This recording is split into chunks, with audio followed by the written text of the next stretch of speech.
నమస్తే. ఇన్నాళ్ళు నన్ను సపోర్ట్ చేస్తూ, ఎంకరేజ్ చేస్తూ మీ ప్రేమని నాకు అందిస్తున్న ప్రతి ఒక్కరికి కృతజ్ఞతలు. అలాగే ఈ వీడియో కూడా ఖచ్చితంగా మీకు ఉపయోగపడుతుంది. లైక్, షేర్ అండ్ సబ్స్క్రైబ్ చేసి మీ సపోర్ట్‌ని నాకు అందించండి. అలాగే ఈ వీడియో పట్ల మీకున్న అభిప్రాయాన్ని కామెంట్ సెక్షన్‌లో కామెంట్ చేసి తెలియజేయండి. ఇప్పుడు వీడియోని చూద్దాం. జ్యోతిష్య శాస్త్రం ఒక అద్భుతం. వేదాంగమైన జ్యోతిష్య శాస్త్రం అనేటువంటిది మానవ జీవన గమనానికి ఒక వరం.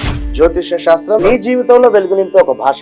ఆ భాష నీకు అర్థమైతే ప్రకృతి నీతో మాట్లాడుతుంది. అస్ట్రాలజీ నేర్చుకోవాలి అనుకునే వారికి అద్భుత అవకాశం. మురళీధర శర్మ గారి అస్ట్రాలజీ క్లాసెస్ అతి త్వరలో మొదలు కాబోతున్నాయి. 100% జాబ్ గ్యారంటీ. వివరాల కొరకు సంప్రదించండి. నమస్తే, వెల్కమ్ టు అవర్ ఛానల్. నేను పద్మిని. ప్రస్తుతంతో పాటు ప్రముఖ ఆధ్యాత్మికవేత్త, ప్రముఖ న్యూమరాలజిస్ట్ లక్ష్మీ నరసింహస్వామి ఉపాసకురాలు శ్రీమతి స్రవంతి గారు మనతో పాటు ఉన్నారు. మాట్లాడదాం. నమస్తే అక్క.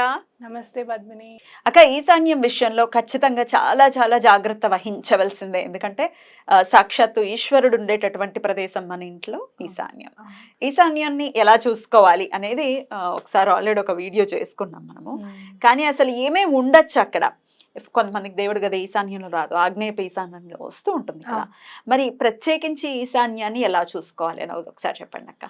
దేవుడి విషయంలో పద్మిని అంటే వాస్తు విషయంలో ఈశాన్యం కూడా చాలా ఇంపార్టెంట్. ఏ దిక్కు ఆ దిక్కు ఇది ఇంపార్టెంట్ అనుకుంటాం కదా. అయితే ఏం పెడితే ఈశాన్యంలో మనకి బాగా కలిసి వస్తుంది అంటే ధనం రూపంలో ఇప్పుడు చాలా ఇబ్బంది పడేది మనీ మ్యాటర్స్లోనే. ఆర్థిక ఇబ్బందులు, ఆర్థిక సంక్షోభాలు ఇళ్లలో కూడా. మొన్నటి వరకు బాగుందండి, సడన్ లాస్ వచ్చింది మాకు, ఇలాంటివి అన్నప్పుడు ఖచ్చితంగా ప్రతి దిక్కుకి ఆర్థికం అనేది లింక్ అయి ఉంటుంది అనమాట. అయితే మనం ఈశాన్యంలో నార్త్ ఈస్ట్ కార్నర్లో అసలు ఏం పెట్టుకుంటే మనకి ఆర్థికంగా ఇబ్బంది రాకుండా ఉంటుంది, అసలు సడన్ లాస్ లేకుండా ఉంటుంది అనేది గమనించాలి మనం. అయితే అక్కడ వాటర్ ఎనర్జీ అనేది చాలా ఇంపార్టెంట్. ఈశాన్యం వైపు ఏదన్నా నది ప్రవహిస్తున్నట్టుగా కానివ్వు, లేకపోతే వాటర్ ఫాల్స్ పడుతున్నట్టుగా కానివ్వు, ఆ ఇమేజ్ అనేది అక్కడ పెట్టుకోవడం, ఆ ఫోటో అనేది అక్కడ పెట్టుకోవడం అనేది ఇంపార్టెంట్. లేదంటే వాటర్ ట్యాంక్స్ అయినా పెట్టుకోవచ్చా? బరువు ఉండకూడదుగా, బరువు ఉండద్దు, బరువు ఉండకూడదు. అందుకని మీరు ఓన్లీ ఫోటోనే పెట్టుకోండి. దేవుడి రూమ్ లో వచ్చింది అనుకో ఈశాన్యములా ఒక చిన్న ఫోటో, వాటర్ బాడీది ఏదన్నా సరే, రివర్ లేకపోతే వాటర్ ఫౌంటైన్స్ ది ఒక చిన్న ఫోటో, ఇంత ఫోటో అయినా సరే తీసి అక్కడ స్టిక్ చేసేసేయండి దేవుడి రూమ్ లో గోడకి. చిన్న ఫోటో ప్రింట్ తీసుకో. అలాగే మీకు ఫౌంటైన్ పెట్టుకునే ప్లేస్ ఉంది. ఫౌంటైన్ పెట్టుకుంటే నాకు చాలా ఇష్టం అండి. ఫౌంటైన్ చూస్తూ ఉంటే చాలా మనసు ప్రశాంతం అయిపోతుంది ఫౌంటైన్స్ని చూస్తే. అందుకే చూడు, పెద్ద పెద్ద నగరాలు నిర్మించేటప్పుడు నడిబొడ్డున ఫౌంటైన్ పెట్టడం, పెద్ద పెద్ద ఇళ్లలో కూడా ఇంటి ముందు ఫౌంటైన్ పెట్టడం అనేది, హోటల్స్ లో కూడా ఫౌంటైన్స్ అనేవి చూస్తుంటాం.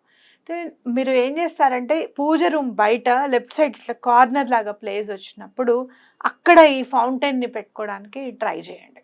అంటే మీకు ఒకవేళ ఫౌంటైన్ కనుక ఇంట్రెస్ట్ ఉంది అనుకుంటే కనుక అక్కడ ఫౌంటైన్ని ప్లేస్ చేసుకోవచ్చు. అలాగే బయట కూడా చిన్న స్టిక్కర్ మీరు ఏదంటే శివుడు మెడిటేషన్ చేస్తున్నట్టుగా, ఆయన ధ్యానంలో ఉన్నట్టుగా ఉంటుంది. దక్షిణామూర్తిదా లేకపోతే శివుడిదే ఉంటుంది. మీరు చూస్తే మనకి కేదార్నాథ్ దగ్గర పెద్ద శివుడు బొమ్మ ఇలా కూర్చొని ఆయన ధ్యానం చేసుకుంటున్నట్టుగా ఉంటుంది. ధ్యానం చేసుకుంటున్నట్టుగా ఫోటో కూడా మీరు ఈ వాటర్ బాడీ పక్కన ఇమేజ్ కూడా పెట్టుకోవచ్చు అనమాట. లేదంటే బయట కూడా పెట్టుకోవచ్చు. అయితే మీరు ఇంకోటి ఏంటంటే మనకి ఈశాన్యం మూల బాల్కనీ వచ్చిందండి, మాకు పూజ రూమ్ రాలేదు, ఆగ్నేయం ఈశాన్యంలో మాకు ఇదంతా వచ్చింది అనుకుంటే గనక మీరు ఏం చేస్తారంటే బాల్కనీలో శివుడు బొమ్మలు అవి పెట్టకుండా ఓన్లీ వాటర్ది పెట్టండి. శివుడిని అలా బయట పెట్టడం అట్లా కాకుండా తులసి చెట్టులో శివలింగం పెట్టచ్చు. చాలా మందికి అలవాటు ఉంటుంది. అలా కూడా లేదు అంటే ముందు తులసి చెట్టు పెట్టండి. ఫస్ట్ తులసిని పెట్టేసి ఈశాన్యం మూలలో అది కూడా చాలా బాగుంటుంది అనమాట. అయితే మాకు ఈశాన్యం మూలలో అసలు బెడ్రూమ్ వచ్చిందండి. బెడ్రూమ్ వచ్చిందా, హాల్ కి ఇలా మీరు అంటే వెస్ట్ వైపు ఇల్లు అనుకో, హాల్ కి ఇటు వైపుగా మీకు వచ్చేస్తే ఈశాన్యం వైపు ఒకటి బెడ్రూమ్ కట్టి పెడతారు. చాలా మంది ఆ బెడ్రూమ్ లో దేవుడి రూమ్ కూడా పెట్టుకుంటారు. అలా మీకు ఏమన్నా వస్తే కనుక మీరు ఏదైనా మనీ జార్స్ పెట్టాలి అని అనుకుంటే కూడా మీరు చక్కగా మనీ జార్ అనేది రూపాయి కాయిన్ వేసి, మనం 21 days చేయండి అని చెప్తూ ఉంటాం కదా. లేదు మీరు అలా జార్లో డబ్బు వేసి ఉంచడం అనేది మీకు అలవాటుగా ఉన్నప్పుడు ఈశాన్యం మూలలో ఆ మనీ జార్ని పెడితే కూడా చాలా మంచిది. ఓ మనీ జార్ని పెట్టచ్చు. ఎట్లా అక్క డబ్బులు ఎట్లా వేసి పెట్టమంటారు అందులో? ఏం ఎట్లా జార్ని అసలు ఎట్లా చేయాలి? ఏంటంటే ఒక గ్లాస్ జార్ తీసుకోండి, మూత ఉండాలి. ఆ మూత మీకు ప్లాస్టిక్ది ఉండొచ్చు, ఏదైనా ఉండొచ్చు. ఇది మాత్రం జార్ మాత్రం ప్లాస్టిక్ది ఉండకూడదు, అది గ్లాస్దే ఉండాలి, సీసం గ్లాసే ఉండాలన్నమాట, జారే ఉండాలి. అంటే మీరు ఏం చేస్తారు అని అంటే చక్కగా మీరు ఏమైనా కావాలి అనుకుంటే బొట్టు అవి పెట్టుకుని కూడా దాంట్లో ఒక 1 రూపీ కాయిన్ వేసేసి దేవుడి దగ్గర పెట్టడం. పూజ అయిపోయిన తర్వాత లేకపోతే పూజ ముందు రోజు ఒక 5 రూపీ కాయిన్స్, 1 రూపీ కాయిన్ ఏదో ఒకటి మీరు దాంట్లో అది వేయడం. ఇది నిండే లోపల మాకు ఈ సమస్య తీరాలి, లేకపోతే మేము ఇంకొంచెం అభివృద్ధి చెందాలి, ఆర్థిక సంక్షోభం ఎప్పుడు రావద్దు అని చెప్పి భగవంతుడికి దండం పెట్టుకోవడం. అది నిండిన తర్వాత ఎన్ని డబ్బులు అయ్యాయో చూసి స్వామికి ఏదన్నా చేయించడం, గుళ్ళో వేయడం, ఆ డబ్బులన్నీ గుళ్ళో స్వామికి ఏదైనా సేవకి కట్టడం, ఇలాంటివి మీరు చేయొచ్చు అనమాట. మళ్ళీ అదే జార్ని మనం కడిగేసేసి మళ్ళీ ఉపయోగించుకోవచ్చు. అలా చేస్తూ ఉంటే దినదినం మనం చాలా ఇంప్రూవ్మెంట్, అభివృద్ధి అనేది ఉంటుంది అన్నమాట. అంటే ఈశాన్యం అంటే శివుడు తప్పకుండా ఎటువంటి పరిస్థితుల్లోనూ ఐశ్వర్య ప్రదాత. మనం పూజించే విధానంలో కనుక ఆ తేడా ఉంటే మనం చేయాల్సిందంతా కూడా ఇలాంటి రెమెడీస్ చేసుకుంటూ వెళ్తే ఏదైనా కూడా నెగటివ్ ఎనర్జీస్ ఆ పనిని ఆపకుండా చూసుకుంటాయి అన్నమాట. పాజిటివ్ ఎనర్జీ బాగా ఉందనుకో ఇంట్లో నెగటివ్ ఎనర్జీ ఉండలేదు. కాబట్టి ఇట్లాంటివి చేయడం అనేది చాలా ఇంపార్టెంట్. రైట్. తప్పకుండా ఈశాన్యం మూలని డెఫినెట్ గా చాలా జాగ్రత్తగా నీట్ గా కూడా పెట్టుకోవాల్సినటువంటి ఇది ఉంటుంది కదా, చాలా జాగ్రత్తగా. పూజ రూమ్ కూడా చీపుడుతో ఊడవకుండా ఉండాలి, చక్క బట్టతోనే ఊడ్చి తుడుచుకునేటట్టుగా ఉండాలి. మీరు ఒక్కసారి చీపురు పెట్టడం మానేసేయండి పూజ రూమ్ లో, ఎంత డిఫరెన్స్ ఉంటుంది మీ లైఫ్ లో చూడండి. మామూలుగా బట్టతో మీరు తుడవడం కానీ అలా చేయండి. చీపురు అనేది పూజ రూమ్ లోకి తీసుకెళ్ళకండి. చాలా మంది చెప్తారు నాకు పూజ రూమ్ కి సెపరేట్ గా చీపురు పెట్టామండి. వద్దు, అసలు చీపురు అనేది లేకుండా మీరు వంగి బట్టతోనే ఊడవండి. ఎంత డిఫరెన్స్ ఉంటుందో మీరు అనుభవించే చెప్పాలి. ఎగ్జాక్ట్లీ, శ్రద్ధ కనబడుతుంది కదా అక్కడ, కదా శ్రద్ధ కనబడుతుంది. భగవంతుడి దగ్గర వంగుతాం. పిల్లలకి అలవాటు చేయండి. మనము ఏదైనా చేయాలి, మనకి ఇబ్బందిగా ఉంటుంది, పెద్దవాళ్ళం మోకాళ్ళ నొప్పులు ఉండొచ్చు, నడువు నొప్పి ఉండొచ్చు, అలసట ఉండొచ్చు. అలాంటప్పుడు పిల్లలకి అలవాటు చేయండి. పూజ రూమ్ రోజు చక్కగా బట్టతోనే ఉడవాలి, దానికి సెపరేట్ గా ఒక బట్ట పెట్టుకొని తుడవాలి అని చెప్పి అలవాటు చేయండి. తప్పకుండా మార్పు అనేది ఉంటుంది.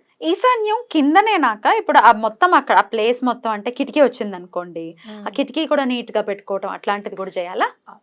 అసలు ఇంట్లో ప్రతి చోట నీట్నెస్ అనేది చాలా ఇంపార్టెంట్. ఇప్పుడు ఏదైనా సామాన్ అంతా ఒక దగ్గర పెట్టేసామనుకో క్లటర్ అంటాం దాన్ని మేనిఫెస్టేషన్. అది రిమూవ్ చేసిన తర్వాత టక్మన్ పని అయిపోతుంది. మీరు ఏదన్నా మీరు గమనించారా, ఏదన్నా దొరకట్లేదు వస్తువు, ఏదన్నా అది ఎందుకు దొరకట్లేదు అని చెప్పి మనం చెత్తంతా తీసేస్తూ ఒక దాంట్లో వేసుకుంటూ వెళ్తాం, ఒక కవర్లో వేసుకుంటూ వెళ్ళామనుకో ఎప్పటి నుంచో వెతికేది అప్పుడు దొరుకుతుంది. ఎప్పుడైనా గమనించావా నువ్వు అట్లా? అంటే నీకు పోయిన వస్తువు, అరే ఇది పోయింది అనుకున్నావే, ఇంకా నయం ఇది ఉందా, అవునా ఇక్కడ పెట్టానా నేను అని అనుకుంటాం అనమాట. అంటే ఎప్పుడైతే ఆ క్లటర్ని నువ్వు రిమూవ్ చేయాలనుకుంటున్నావో పాజిటివిటీ అనేది నీ చేతిలోకి వచ్చేస్తూ ఉంటుంది అనమాట. సో ఎక్కడ కూడా చెత్త అనేది లేకుండా, అలా అని చెప్పి రోజుకి 2-3 సార్లు ఊడడం తుడవడం అది కూడా మంచి పద్ధతి కాదు. ఎంతవరకు చేయాలో అంతవరకు. ఈ బూజ్ అనేది ఎప్పటికప్పుడు వారానికి ఒకసారి అనేది క్లియర్గా ఉండి ఎక్కడ కూడా దుమ్ము ధూళి లేకుండా తుడుచుకోవడం అనేది చాలా ఇంపార్టెంట్. రైట్ అక్క, చాలా బ్యూటిఫుల్ గా ఎక్స్ప్లెయిన్ చేశారు.